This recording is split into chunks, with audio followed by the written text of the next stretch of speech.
born and raised in Georgia. I lived in Marietta, which is about 45 minutes northwest of Atlanta.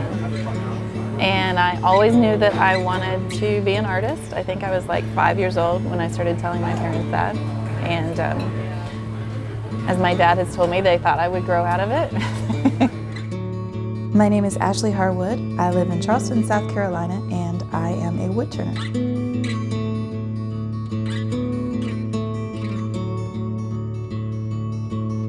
I knew from the time that I was really young that I wanted to make a living making things.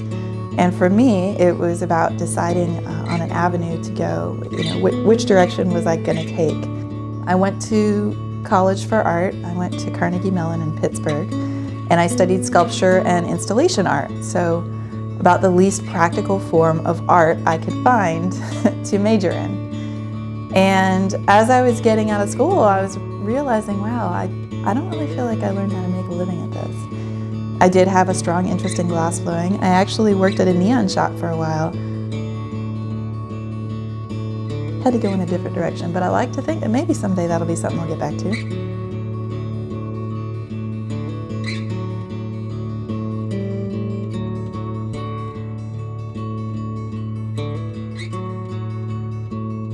My father, who turns wood as a hobby, said, you know what, Ashley, that glass blowing stuff is just way too hot. You should try wood turning. And we took a class together at the John C. Campbell Folk School in 2009. It was a bowl turning class.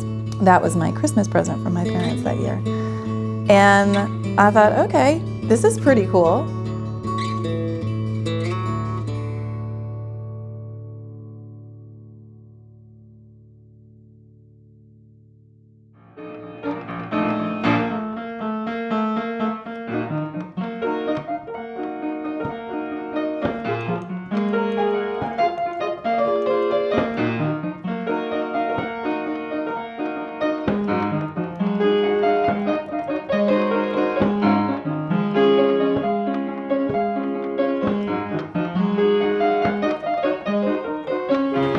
Grandparents here. I moved here to be close to them. I moved from Washington, D.C.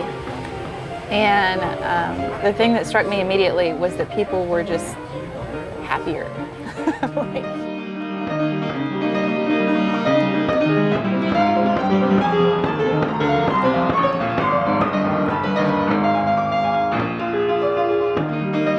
I do not like the cold. I'm more of a warm weather bird. So I love the weather in Charleston. I love the food in Charleston.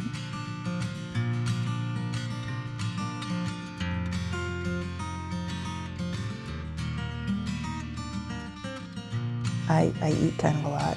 I love all the different things that you can do outdoors. I'm outdoors either running or kayaking or walking with my dog Turner most days of the week, I would say. I love the music scene here in Charleston. Live music is a big part of my life. And I love the people here. They're glad to be here.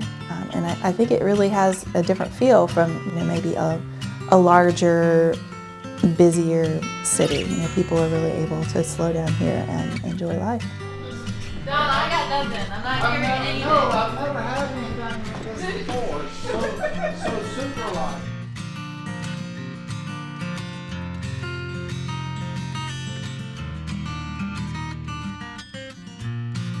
The Charleston Farmers Market, it's about a third farmers, about a third prepared foods, and a third crafts people selling their works. It's every Saturday from April until Christmas, so it was a major commitment. And they get thousands of people coming through there every weekend. Again, just a really great place to incubate somebody trying to start a business. And the first year was really, really hard. There were a lot of days where I went and I didn't sell anything and I still had to pay rent. Later in 2009, I met a guy named Stuart Batty.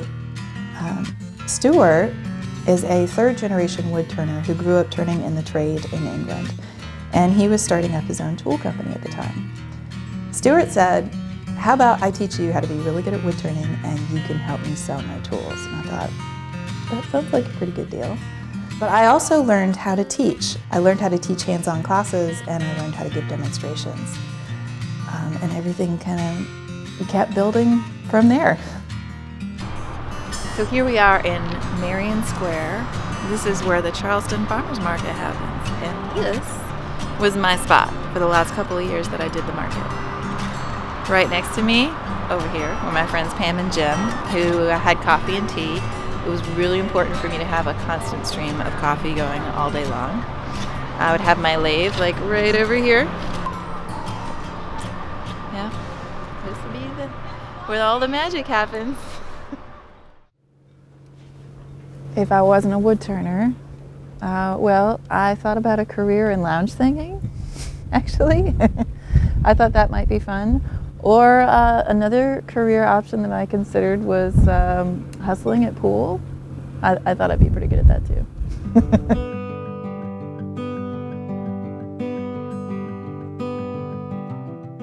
Is it possible to make a living from woodturning? Yes, it is. It is not something that I would recommend doing if you want to get rich. It is, but it is possible to make a living and to have quite a rich life, I guess, in other ways. So now I earn most of my income from the production work that I do, the pieces that I make for other companies that come to me with drawings or designs and say, hey, can you make this? And I make another chunk of my living from teaching. And they're almost even. I have all kinds of friends that I get to see at different symposiums, people that live all over the world. I've had the opportunity to travel to different parts of the world that I otherwise wouldn't have been able to go to, and all for woodturning.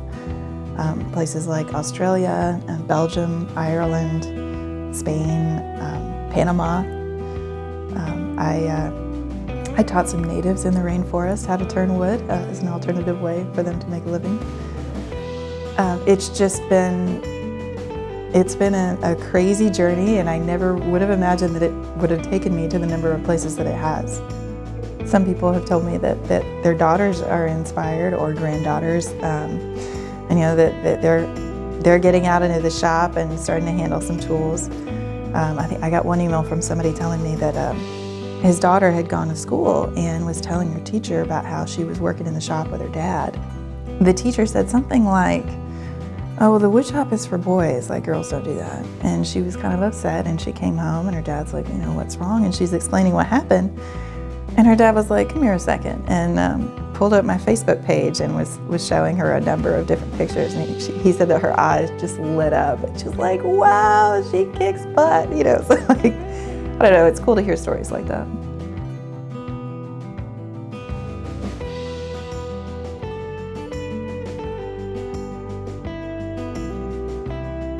I benefited from being able to learn a style that had been passed down through the generations in the trade in England. I would also say, for whatever reason, I was able to pick up the push cut relatively quickly. My friend Glenn Lucas says that I took to the push cut like a duck to water.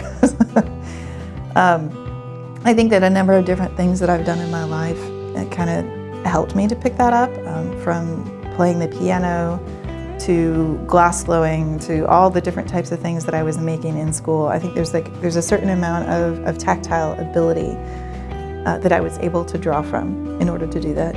And I think the last part of it is sheer stubbornness.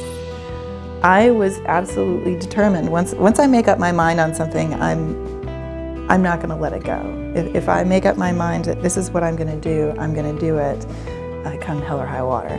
And I would say at first, you know, the biggest success that I had was in making those sea urchin ornaments, and I think that I've made about 3,000 of them by now. I was literally paying my mortgage with those things for a few years. But yeah, just sheer stubbornness and determination played a part for sure.